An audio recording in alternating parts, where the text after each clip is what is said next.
PDG Bethelma, des actualités uniques, dynamiques et renversantes dans le journal TV. INA, plus raffiné que jamais. ITA, huilerie industrielle de Tamata, qui s'acharne tel Sulouarif, vous présente Ni Vava. De beaux projets pour des budgets serrés. Batimax, le partenaire des bons plans. Batimax, la qualité au meilleur prix. Vous présente Ni Vava.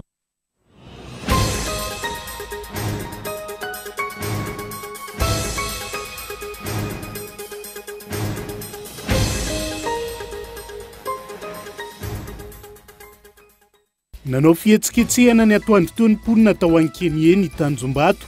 Tsy nisy nanely tamin'ny alalan'ny afiso nahatonga izany, hoy ny tompon'andraikitra teo anivon'ny commune. Nametraka taratasy filazana fitokonana ho an'ny tale jeneraly ny asekina ny fikambanan'ireo sendikany mpiasa. Mpanara-maso ny fifamezivezena nabakabaka manerina ny firenena afrikanina sy eto Madagasikara. Taratasy izay manamafy ny firosoana izy ireo amin'ny fitokonana raha tsy mivaly ny fangatahana natao. Nanamafy ny tsy hifindra eny Ambohimanambola ny fikambanan'ireo kooperativa eny anivon'ny toom-piantsonan'ny Vasan'ny Karana. Izy ireo izay nroso avy hatrany tamin'ny fametrahana vato fototra ho famefena ny tamboho manodidina eny an-toerana. Niatra ny fiakaran'ny sara-pitaterana entana 700 hatramin'ny 500 isan-jato isaky ny kilao ho an'ireo fiara vavety. Ny fiakaran'ny viditsorika no antony io. Tsy mbola mipaka amin'ny vidiny entana eny an-tsena ankilan'izay noho ny fiaton'ny station de pesage raha ny fanazavana. Maresaka iraisan'ny pirenena any Kenya. Voafidy ho filoham-pirenena William Ruto raha nivokatra ofisialy nivoaka omaly. 557 isan-jato ny vato azo nandritra izay manoloana ny kandida Raila Odinga. Ny Antsiprian'izay.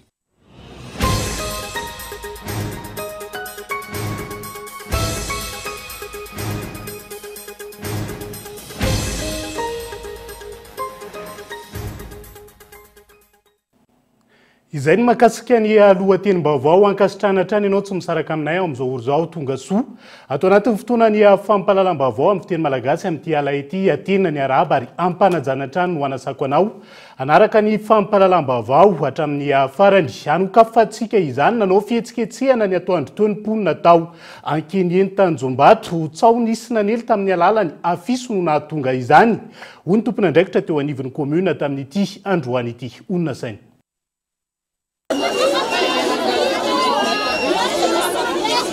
Nilanja sora bavety ireo mponina amin'ny fokotany Ankeny eny Tanjombato ny atoandro teo manoloana ny afisy nivoaka fa ho tapaka ny lalana miazo ny fokotany izy ireo. Tena tsy ekena mihitsy tompo no anakonana amin'ity lalana ity firotaona mipetrahana ity eto Any Tanjombato ve zay tompoko nitondra marary ary ko ve nitondra marary makanino zaka tsy maty ny andalana ve marary sy miteraka zany tompoko zay ka ty mangataka zay neselemero zany lalam-bahoaka efa hatramin'izay teto dia tediavin'le olona tediavin'le olona tediavin'le karana tosakanana zany le lalana eto fa miangavy mihitsy zay mba tsy hosakanana ty lalana ity satria na marary na n'olona miasa na vehivavy miasa mpianatra rehetrarehetra iny amin'ity lalana ity ny marary rehetra amin'ity lalana ity. Tsy avy amin'ny commune Tanjombato ity taratasy ity hoy ny lefitry ny ben'ny tanàna fa fomba entina anakorontanana ny vahoaka.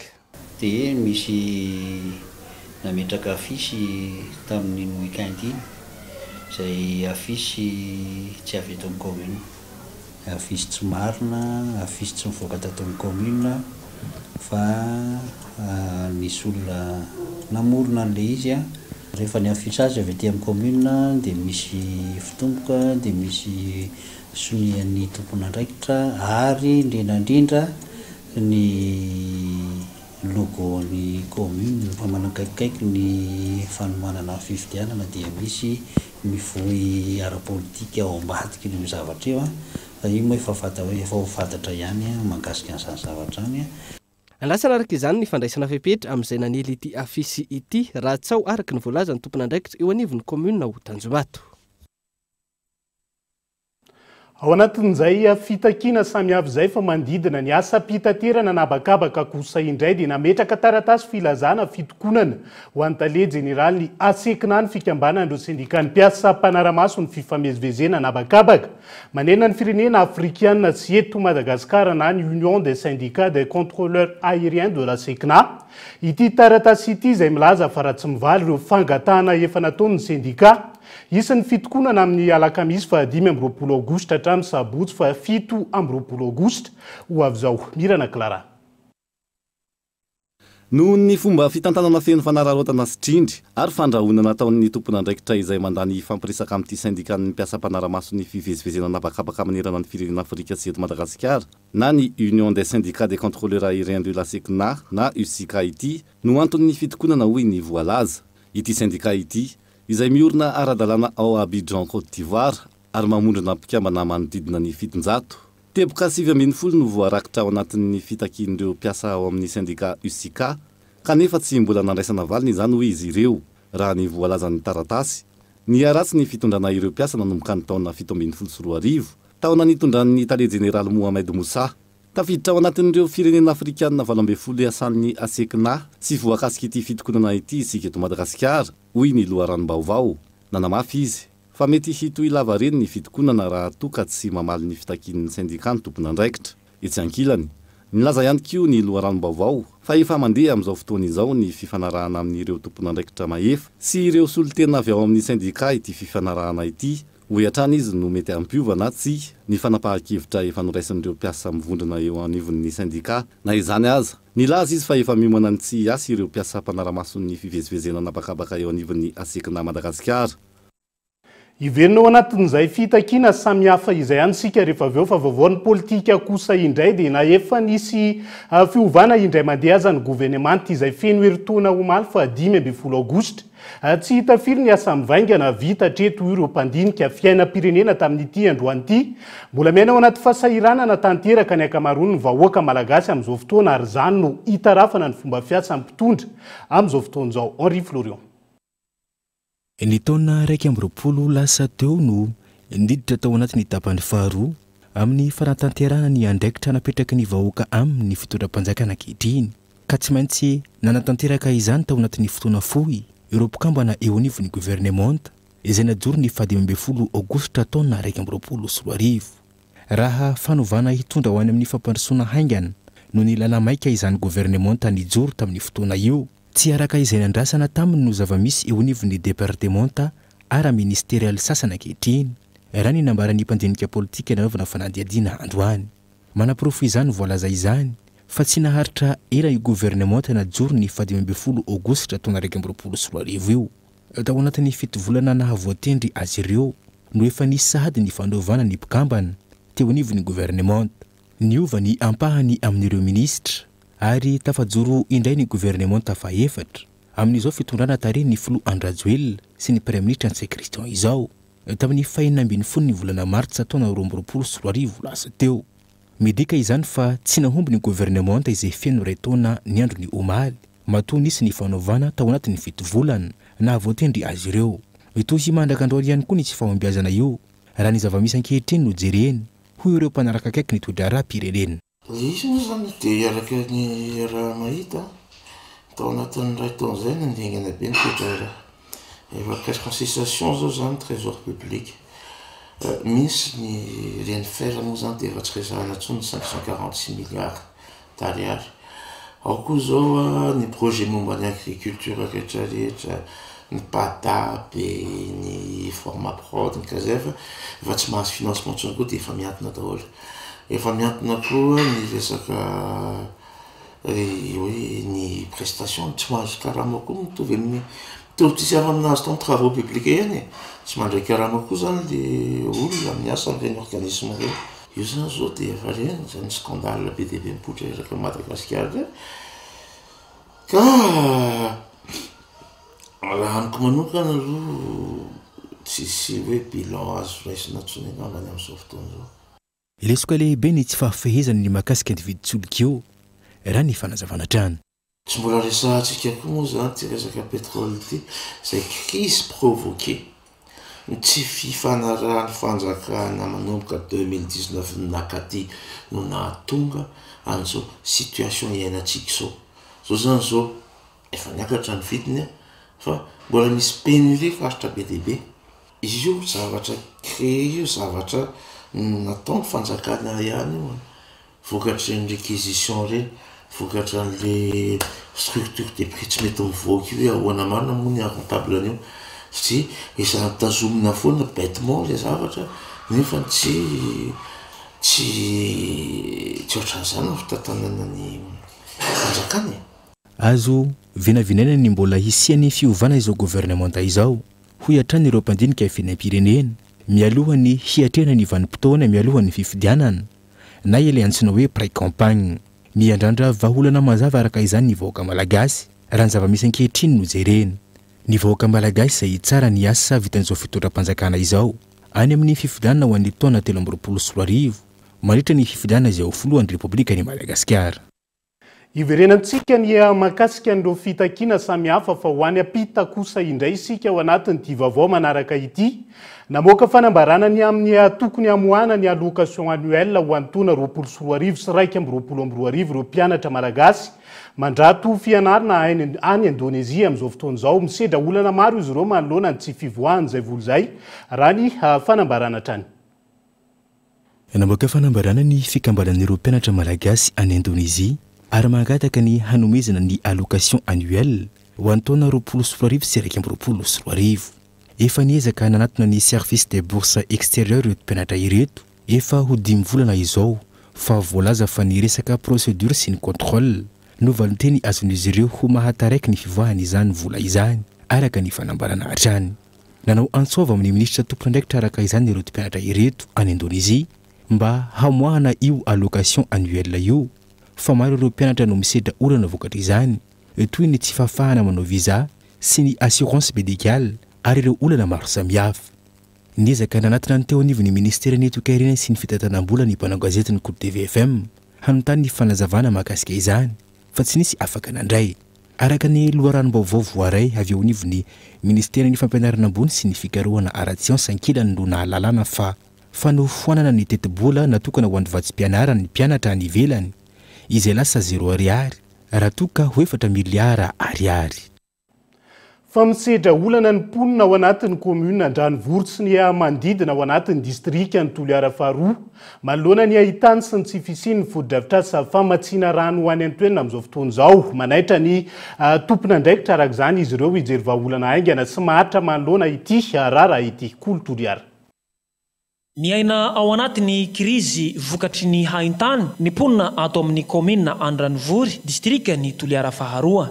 Hatramin'izay ranonorana ihany no miantoka ny velon-tenan'ny mponina andavanandro amin'ny fambolena sy fiompinina. Tato anatin'ny 3 taona nefa mahalana vao misy rotsakorana ka niteraka tsy fisian'ny fambolena mihitsy. Io tsy vagno ty famboleanay fa misy 3 taona soa zahay henany zao fa tsy mahavagno azy tsy misy ranora avy Andranovory amin'ny famboleanay. Famboleanay any zao kimpaimpay mi ranora ie henany handrefagny tike famboleanay lojy voanjo tsako tsy hitako ty marina manjay monty loakata tsy mitiregny amin'ny henany zao. Tsy misy vokatsy henanaiky zao mitoboka amizao avao mihaly raha gnalegny hanina jaja. Tsy ahitana foto-drafitrasa mamatsy rano fisotro ho an'ny mponina ihany koa ny eto Andranovory fa camion citerne lehibe 4 no miara-misalahy mankarano any amin'ny 5 kilometatra miala ny tanàna Andranovory hamatsiana rano ny mponina eto an-tampon-tanàna sy ireo zana-tanàna manodidina. Amin'ny fisian'ny citerne ao zany mba nahafahafa azy satria zay manome bassin dia agny le olo vao mangalaky mividy rano zany. Dia mba milamina mba tsisy crise rano zany fa amin'ny fiakaran'ny gazoaly iny zany mba kely nisondro kelikely koa le vidin-drano.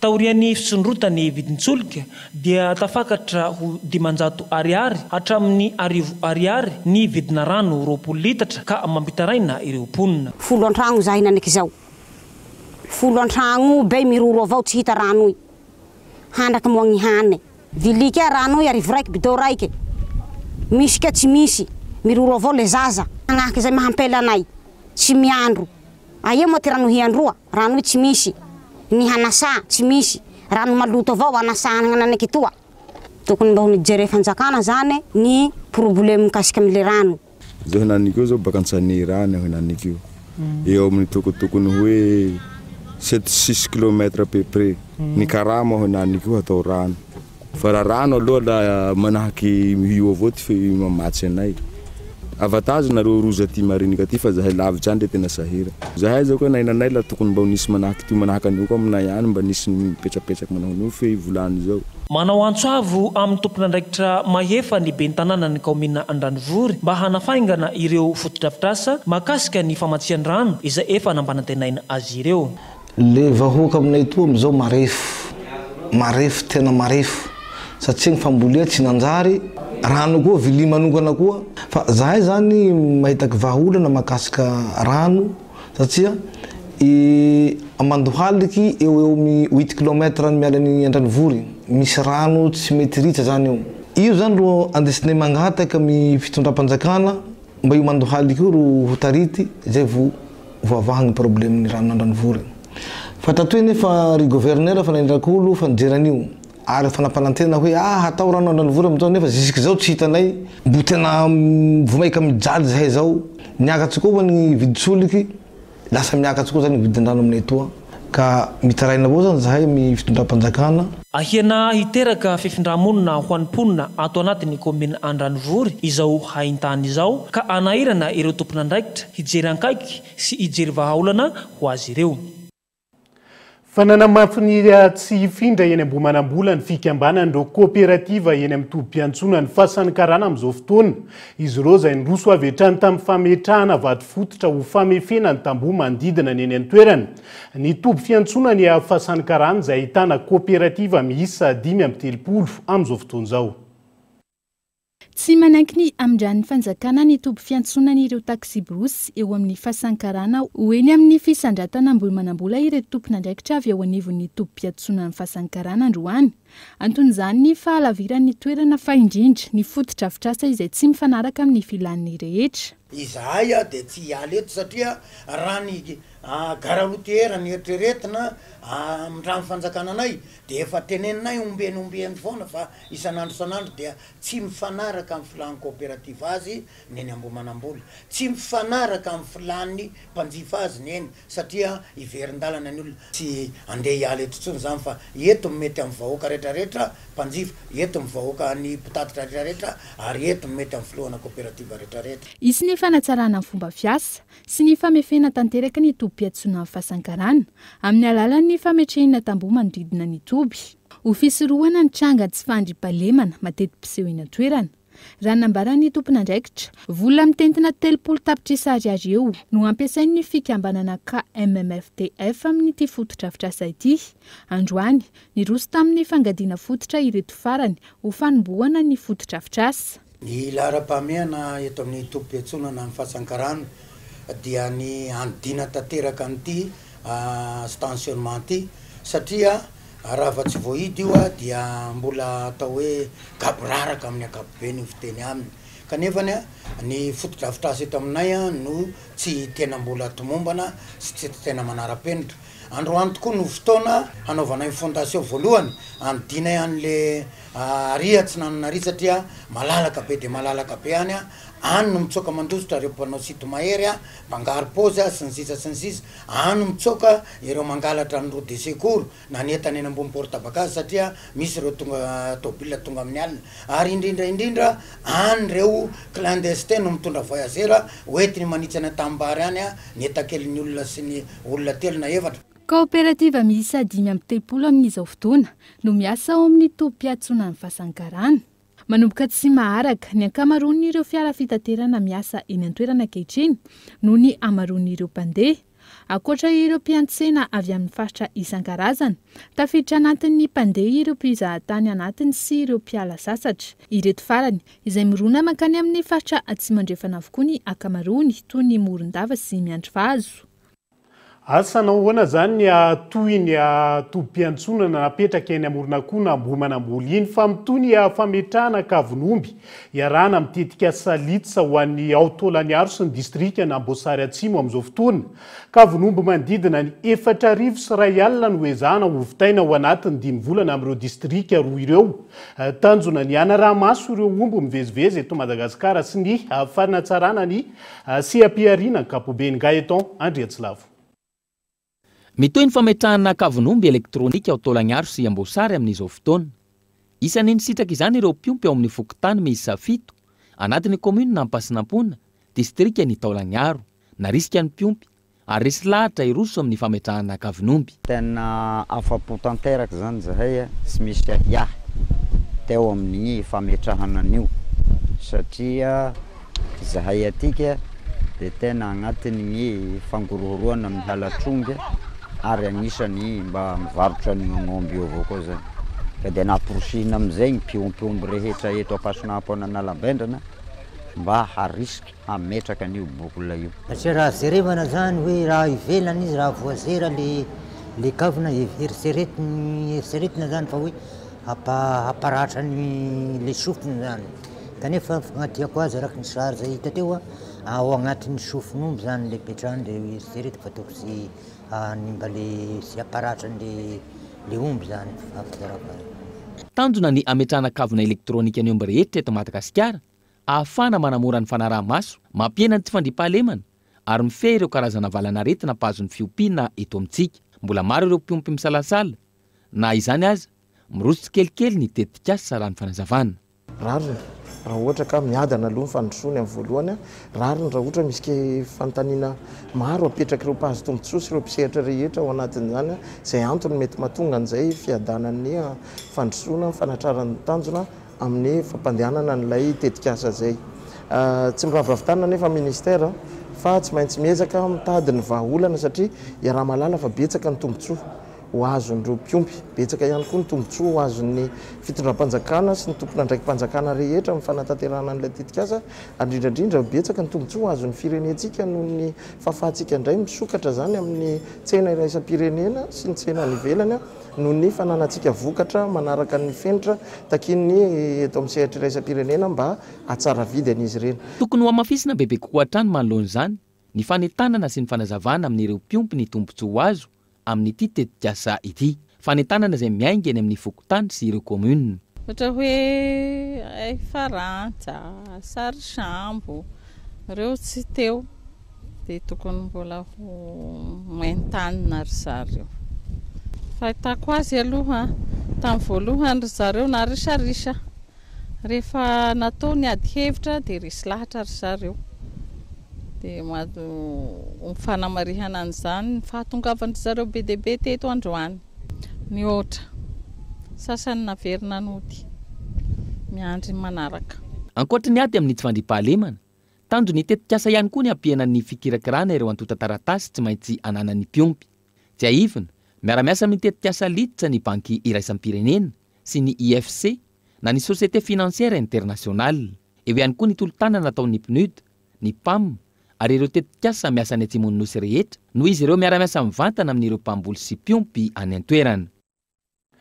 Tontolon'ny fahasalamana kosa indray dia miisa 450 amin'izao fotoana ny dépôt de médicament manena nosy amin'izao fotoana araka ny antotanisany voaka taorian'ny fanisana farany natao momba izay.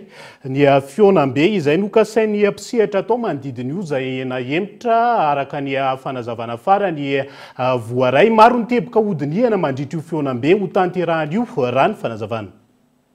Tsara ampahafantarina antsika dépôt de médicament ihany ny antony tena nanatanterahana nyty fivoriana ity dia noho ny fahavitan'ny fanisan'ny ministera ny isatsika dépôt de médicament miasa manerana ny Madagasikara dia misy ny tatitra izay tokony ho atao toy ny hoe fanamarinana ny anarantsika ao anatin'ny listra ofisialy ny ministera hoe tafiditra ao anatin'ny lista ofisialy ve ny dépôt izay misy atsika na tsirairay avy any amin'ny faritra. Manaraka an'izany koa dia misy ihany koa ny tatitra izay ho tanterahan'ny birao nasionaly ny amin'ny fiaimpiainany fikambanana amin'ny akapobeny eo ihany koa raha tatitra maromaro zay mahakasika ny atao hoe tontolon'ny asantsika tokony ho atao.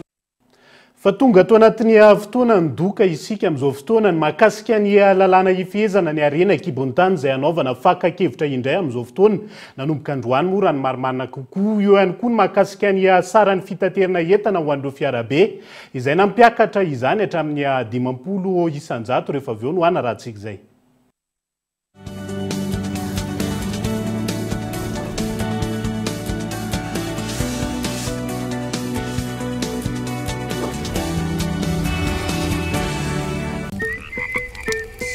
Maizina be izany Marco. Boum. Mangina be izany Marco. Boum. Resaka ataoko aminao monsieur le commissaire. Lobaty hein. Resaka inona? Fa nga tena hoe tsisy mozika mihitsy ba ina. Zany hoe. Boum. Vaovao balika boum. Fitaovana mandeha amin'ny herin'ny masoandro misy jiro entanana efa miaraka amin'ny radio sy MP3 ary afaka mamahana finday manomboka amin'ny 900 ariary monja isan'andro mandra-pahaveninao ny vidiny manontolo. Balika mamiratra no avika. Batimax se rapproche encore plus de vous. Bienvenue dans votre nouveau magasin Batimax Tarlalan, ex-Safina. Carrelage, luminaire, électricité, sanitaire et des milliers d'autres articles. Batimax, la qualité au meilleur prix.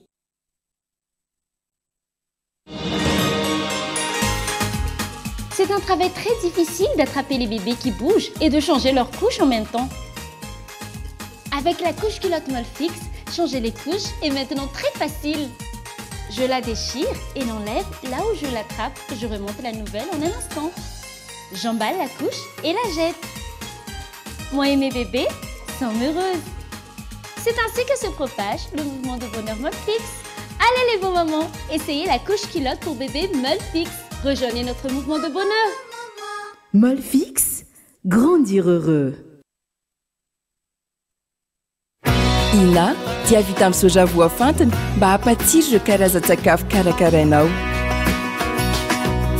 Ny menaka Ina dia ahitana oméga 3 sy oméga 6 ary ara-pahasalamana no notrikaina entin'ny soja.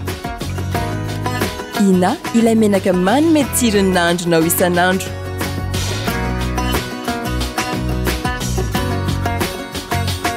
Ina, plus raffiné que jamais. Ita, huilerie industrielle de Tamata, misy hatramin'ny 3 sy 4 arivo.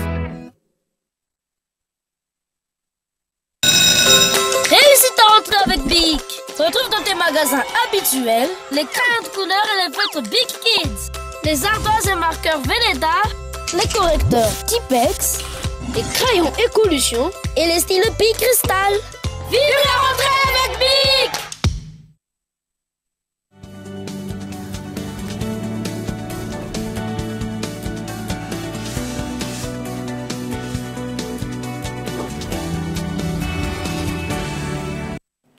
Mamerina ny arabatrany tomboko lasia tongovavy tonga soa ato anatin'ny tapany faharoa amin'ny fampahalalam-baovao amin'ity alay ity. Isan-tarantsika izany dia natomboka tamin'ity androany ity ary tanterahana mandritra ny 5 andro ny fakan-kevitra momba ny fanatsarana ny fihezan-dalàna amin'ny fieny arena kibon-tany eto Madagasikara, ny fanatsarana ny fitantanan-draharaha na ny administration no nanomboana ny fakan-kevitra tamin'ity androany ity tazana teny amin'ny MBC vato avokoa. Arak'izany ireo solotena na izany ny avy amin'ny ministera na izany sampan-draharaha-panjakana isan'ny tokony.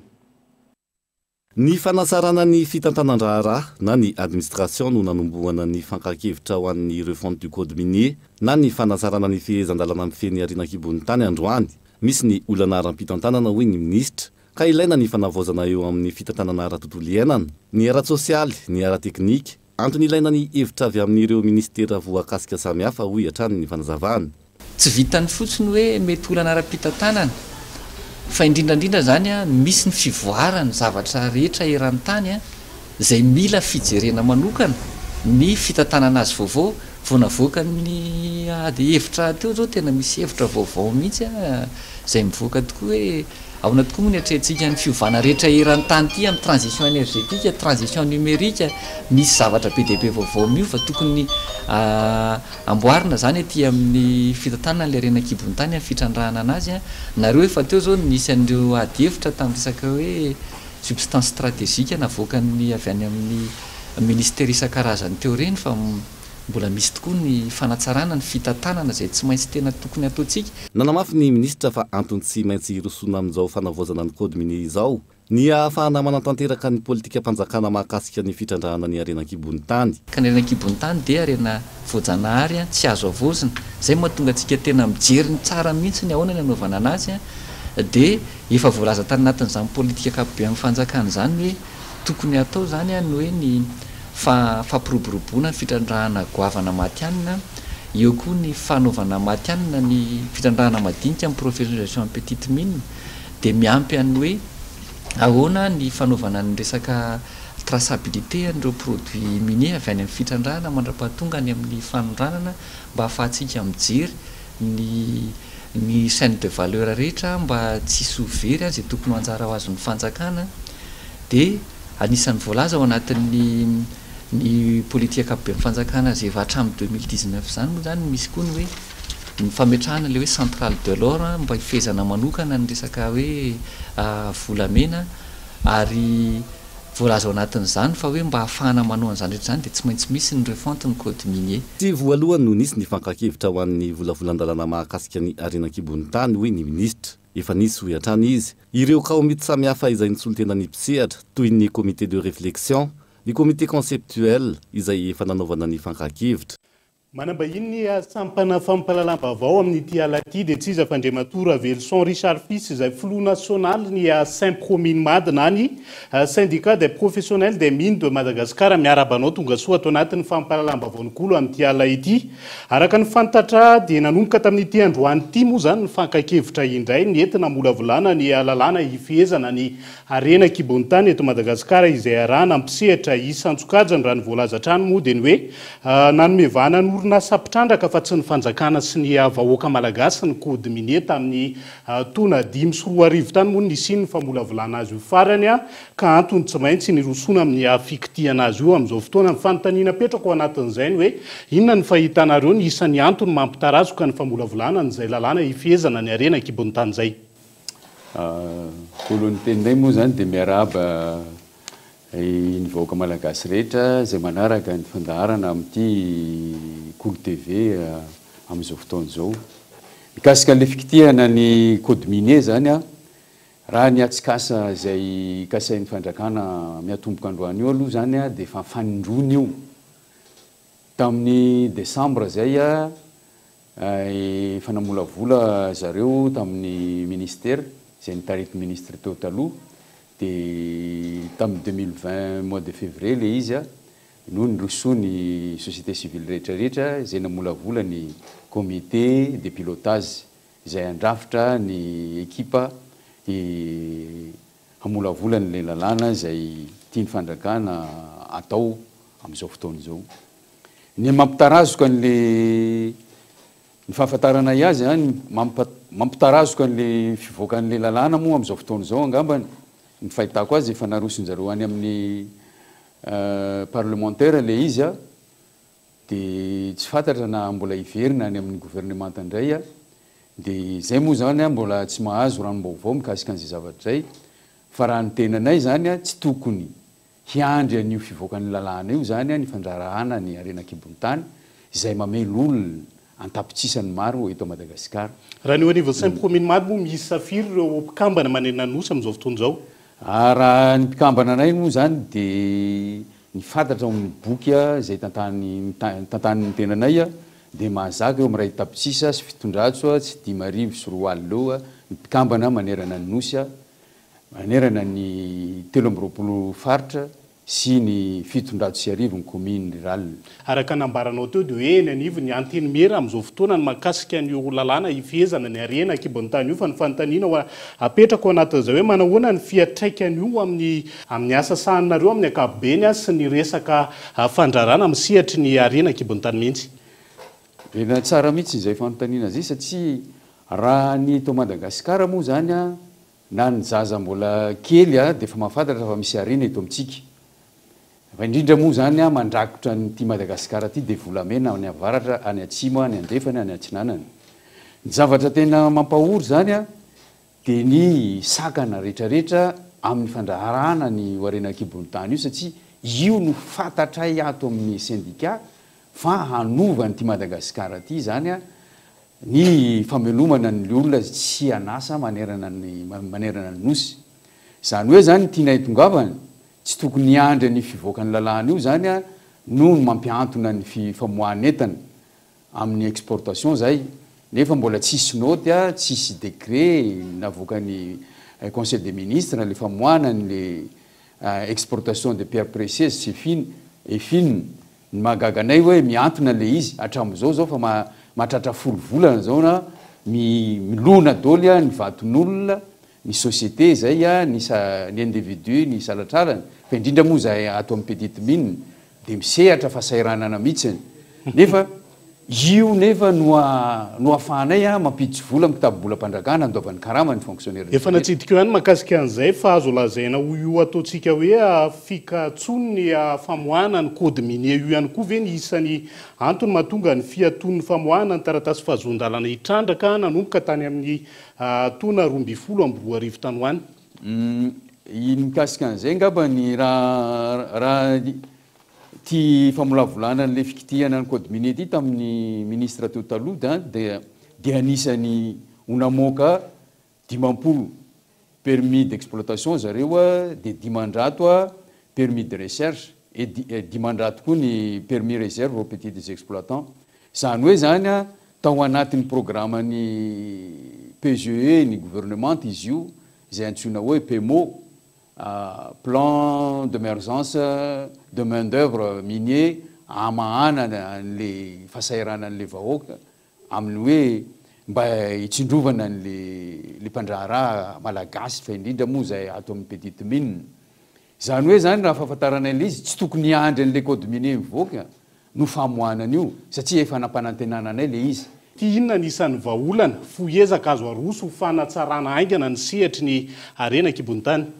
Raha ny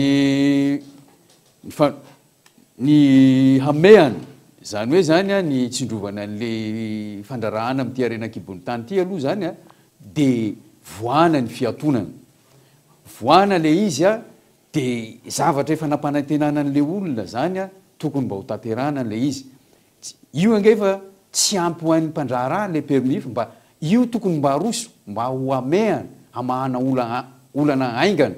Manaraka an'izay a dia avoaka koa zany le code minier dia arahana le mesure d'accompagnement zany a ny anarahana ny firy ireo permis nampanantenana tokony ivoaka ireo. Efa niteneniko natsidiko teo monko le izy a eo amin'ny 50 a ny permis d'exploitation a eo amin'ny 500 ny permis de recherche et 500 koa zany a ny permis de réserve aux petits exploitants. Zany hoe zany raha fahitana an'le izy a io no hitanay a hameana am'izao a atongotra n'le fikatrona ny mandany fitondram-pandrakana am'izao fotoan'izao a dia tokony io mba aroso anay satria zay a be dia be ny mpandraharaha ary betraka koa zany mpitsandraka madinika any amin'ireo commune ambany vohatra.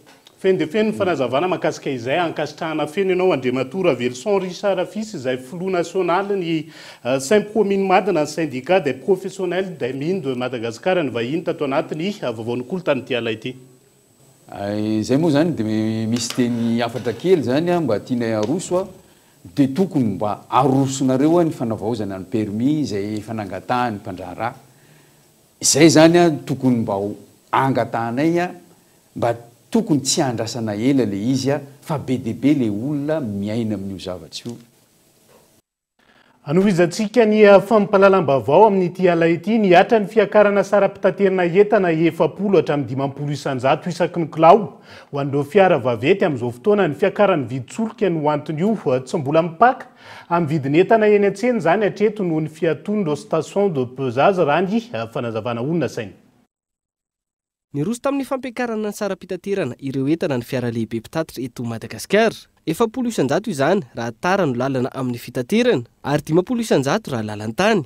Noho ny fiakarany vidin-tsoloka sy ireo kojakoja ilaina amin'ny fiara, ampiny ny faratsiany lalana no antony ho ny filohan'ny ATC RN1 azo tamin'ny Antso Antarby. Efa nanao fivorina ny mpitatitra rehetra, efa nanapaka hoe 40-50% no fiakaran'ny fret. Raha firena 70 zany dia lasa 30%. Firena 30% dia lasa 20%. Ny lalana aloha zao dia tena ratsy raha tsy resaka fa tsy ny RN6 tika. Ny RN4 koa raha tratran'ireo dia mety tonga dia ho tapaka tanteraka. Amin'ny pont zao aty amin'ny Antoanandrano amin'ny RN4 tena efa tsy mety ho tapaka. Efa ny vakansa zao mandeha aty Miato avokoa ireo station de pesage rehetra manerana ny nosy noho ny fitokonana ataon'izy ireo efa herinandro maro izay ka mitondra vesatra ambony noho ny tokony ho izy ireo mpitatitra sasany. Io no antony mbola tsy ahitana ny akon'izao fiakarana izao amin'ny vidin'entana. Ny resaka charbon io moa zany tsy tena miakatra le izy satria mbola manao surtonnage be foana zany zareo. Dia le surtonnage ny anenjehana an'le izy dia izay zavatra izay sady miteraka fanombana resaka fotodrafitrasa. Problema zany station de pesage manerana ny nosy mihitsy tsy mandeha. Dia io zavatra io nefa ohatrany hoe mangatsiatsika fotsiny eo. Dia nefa mandeha daholo le tôbila surtonnage rehetrarehetra ireny ao anatin'io izay tsy mampiakatra ny frais aloha hoe tena tonga dia miakatra. Fehiny io nefa rehefa avy eo tapaka daholo ny tetezana rehetrarehetra raha vao tsy misy mesure tokony raisina fa ny fanjakana zany tokony hoe mandray mesure d'accompagnement aingana farak'izay aingana amin'izao. Nisy ny fampanantenan'ny ministera tompon'andraikitra tamin'ny fiaonana farany tamin'ireo mpitatra eo anivon'ny ATC fa ho vita avokoa ireo lalam-pirenena simba hatramin'ny volana novambra izao. Miankina amin'ny fanatanterahana io no mety isiny ny fampiakarana indray na tsy ho hiatra ny fanazavana. Ao anatin'izay seha-pitaterana izay hatrany dia fiara vaventy manodidina ny 300 amin'izao fotoana no hafarana avy any Chine raha toka manodidina ny 900 zany. Talohan'ny krizy ireo fiara vaventy ireo izay miasa bebe kokoa amin'ny fanamboaran-dalana sy ireo tetikasa goavana iarahana amin'ny soloa eto amintsika Gaëtan Andriatsilavo. Raha ny atotanisa voaray manodidina 900 hatramin'ny 400 isa ireo fiara vaventy avy any Chine naniditra teto Madagasikara talohan'ny krizy nateraky ny Covid-19. Ny 900 hatramin'ny 300 zany amin'izao fotoana. Amin'ny ankapobeny, misehatra amin'ny fanamboaran-dalana sy ireo tetikasa goavana, ataony sinoa eto Madagasikara avokoa ireo fiara vaventy ireo. Tsy ny tetikasa fanamboaran-dalana ihany no mila fiara vaovao sy manaraka ny fiovan'ny toetrandro raha ny fanazavana. Mitaka izany ihany koa ny fitaterana solika ato anatiny. Le fenitra zany fenitra iraisam-pirenena Europeanina mihitsy. Tsisy afaka mitatitra solika amin'ny toerana rehetra izay mitatitra solika raha tsy manaraka ny fenitra io. Io fenitra io dia apetraky ny reo mpiara-miasa ataoko hoe compagnie pétrolière eto Madagasikara. Dia rehefa apetraky zareo ao anatina cahier de charge dia iny no omeny amin'ny mpitatitra raha vitan'ny mpitatitra no mampiatra an'izay fenitra izay dia afaka miasa amin'ilay sehatra izy. Raha tsy vitany dia tsy afaka miasa amin'ilay sehatra izy. Isan'ny fenitra takina ohatra ho an'ireo mpitatitra solika ny fampiasana fiara vaovao ary tsy mahazo mihoatra ny 7 taona. Eo ihany koa ny resaka sécurité sy ny maro hafa. Ankilan'ireo tokony hojerena hifanaraka amin'ny fiara ampiasaina ny kalitaon'ny solika eto Madagasikara hoy ireo mpandraharaha. Kalitaona solika mantsy araha malaly. Tsy isika no mandamina an'iny fa efa avy any ivelany ny zavatra hita fotsiny aloha dia tsy any amin'ilay hoe avy tena ilain'ny fiara. Amin'izao mantsy efa mivoatra be ny teknôlôjia dia tokony hivoatra arak'izay koa ny solika. Ny ato Madagasikara nefa mbola tsy izay. Androany, nampafantatra ny orinasa malagasy iray fa hiara-iasa amina mpamokatra fiara vaventy ao Chine izay mahavaly ireo fenitra takin'ireo ary mahazaka ny aratsiany lalana eto Madagasikara ihany koa. Ho mora kokoa raha ny fanazavana ny fivezivezen'ireo entana izy fenitra takiny mivantana amin'ny toe-karena malagasy. Fatao amin'ny komuna fiadanana indray tamin'ity androany no nanohizany fikambanana vehivavy malagasy miara-miainga ny famarotana ny fitaovam-pianarana amin'ny vidiny mirary hetsika ara-tsosialy izay tanterahan'izy ireo ho fanampindro ray aman-dreny amin'ny fampidirana ny mpianatra isan-taona. Abraham Randriamana. 20 kilometatra miala ny eto andrenivohitra no misy ny komina fiadanana distrika Nambodratrimo. Tany an-toerana Androany no nanatanterahana ny hetsika ara-tsosialy famarotana ny fitaovam-pianarana amin'ny vidiny mirary sahany ny fikambanana vehivavy malagasy miara-miainga ny VMMM. Mampiena ny fandaniana ary manala ny fahasahiranana amin'ny fiatrehana ny fanomanana ny fidiran'ny mpianatra ny tsenan'ny VMMM. Alakamisy vao misy tsena ety sady lavitra. Cahier de stylo ho an'ny zanako mianadahy ihany mbola mianatra.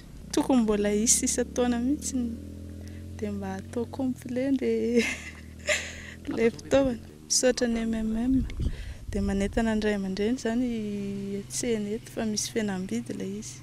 Raha tsisy teto dia mety mbola lany vola betsaka nandoa frais mividy lafo cahier sy protège. Misaotra n'ilay vehivavy malagasy miara-miainga fa tonga dia tia fiadarana izy mivarotra cahier mora afa-pahasahiranana mihitsy vahoaka madinika dia misaotra betsaka tokoa. Izay dia misaotra anareo vehivavy miara-miainga fa nafa-pahasahiranana iray aman-dreny nareo tonga dia misaotra tokoa. Natokana ho an'ny mpianatra rehetra tsy mifidy sokajy ny famarotana ny fitaovam-pianarana amin'ny vidiny mirary tanterahin'ny VMMM raha ny fanazavana. Efa fanaona isan-taona ny teten'ity community dia efa tonga eto foana izay isan-taona manao an'izao hetsika izao. Ny ray aman-dreny ety mpamboly dia miandry an'ilay vokatra miakatra izany zareo vao mivarotra an'ilay vokatra dia izay vao mividy fitaovam-pianaran'ny mpianatra. Dia indraindray izao raha sendran'ilay hoe ahitany sy ny ohatran'izany ratsiratsy ny vokatra dia sahirana be zareo dia tsy misy tsena aty raha tsy isaky ny alakamisy. Dia indraindray amin'ilay alakamisy tsy fisian'ny voly iny nefa ny mpianatra miditra. Dia izay mahatonga ny manao an'izao. Tsy aivina, ankoatra ny komina fiadanana, isitraka ny fitaovam-pianarana amin'ny vidiny mirary avokoa ireo komina ao amin'ny distrika Nambodratrimo raha nambaran'ny tompon'andraikitra.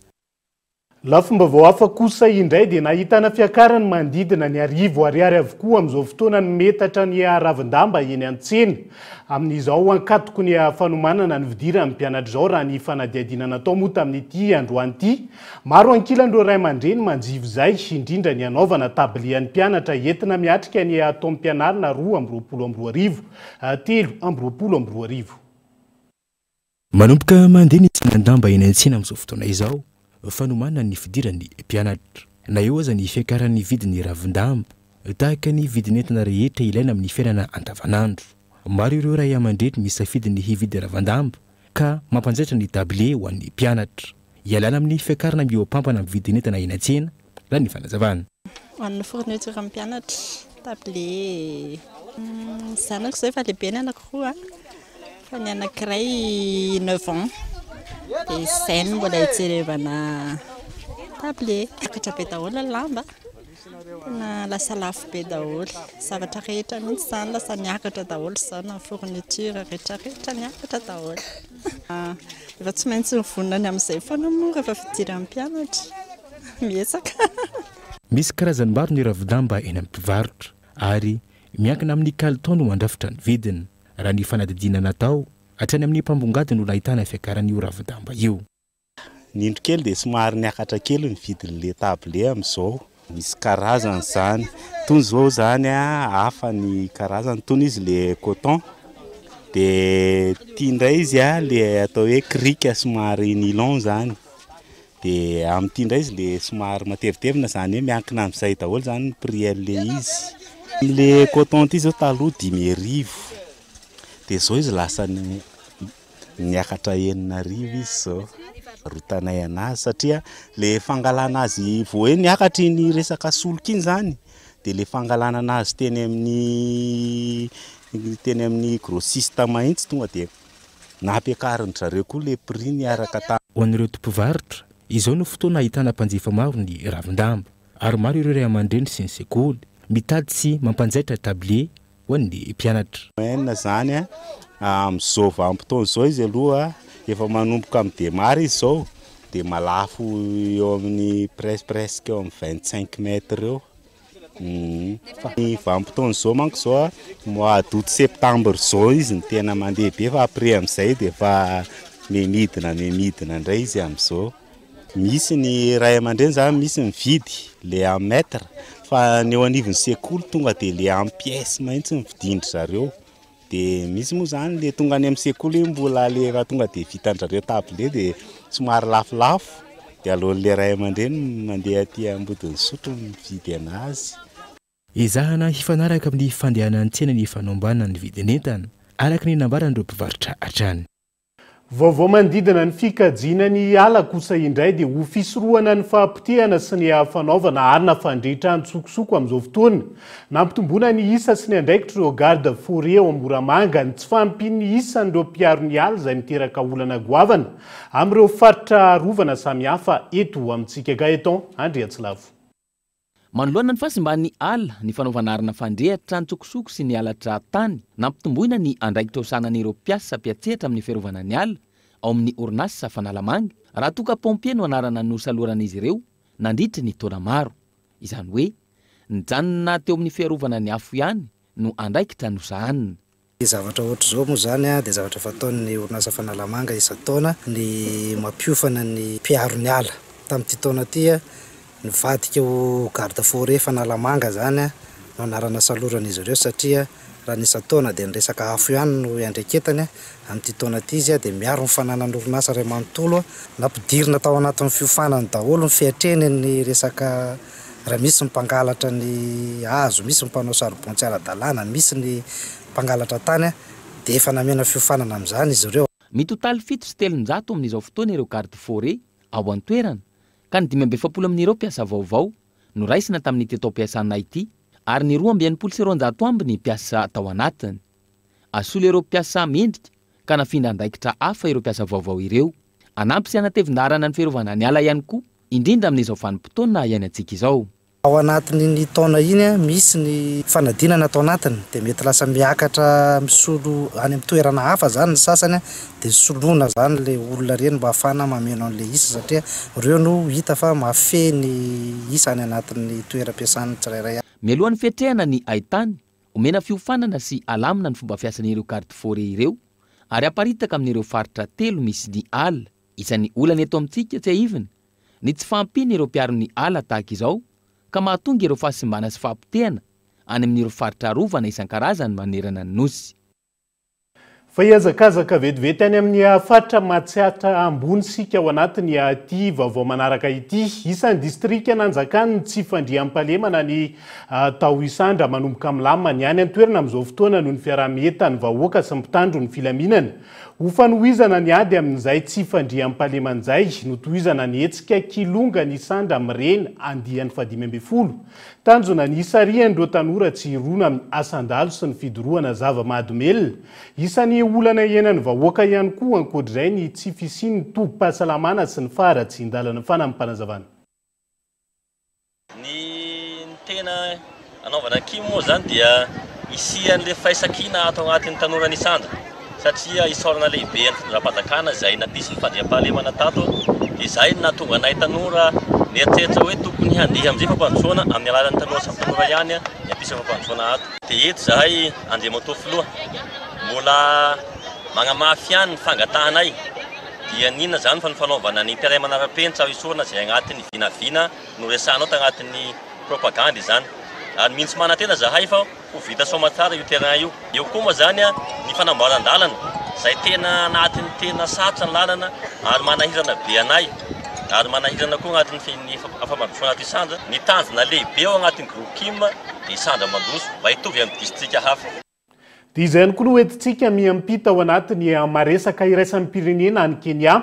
Voafidy ho filohan'ny pireneny William Ruto raha ny vokatra ofisialy no mivoaka ho Mali 507 ny vato azo no nandritra izany nanoloana ny kandida Raila Odinga nanatanteraka fihetsiketsehana ho fanoherana ny voka-pividianana ireo mpomba ity farany.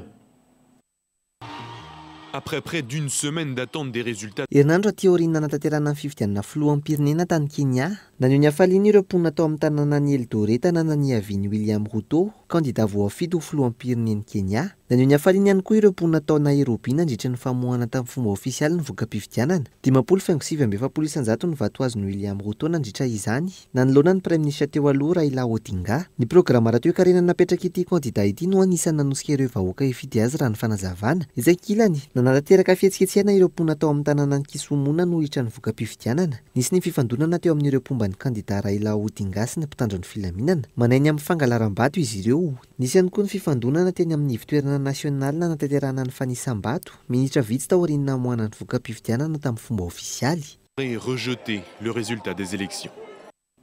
Izay ihany koa nentina namanana ny fampahalalam-baovao tamin'ity ala ity ankasitrahana hatrany ianao ny ara-dalana taminay tao anatin'izay adiny ray latsaka 5 minitra izay. Aza 5 rapitso amin'ny ora mahazatra ny fotoanantsika ato anatin'ny vaovaon'ny kolohatrany veloma tompoko.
De beaux projets pour des budgets serrés.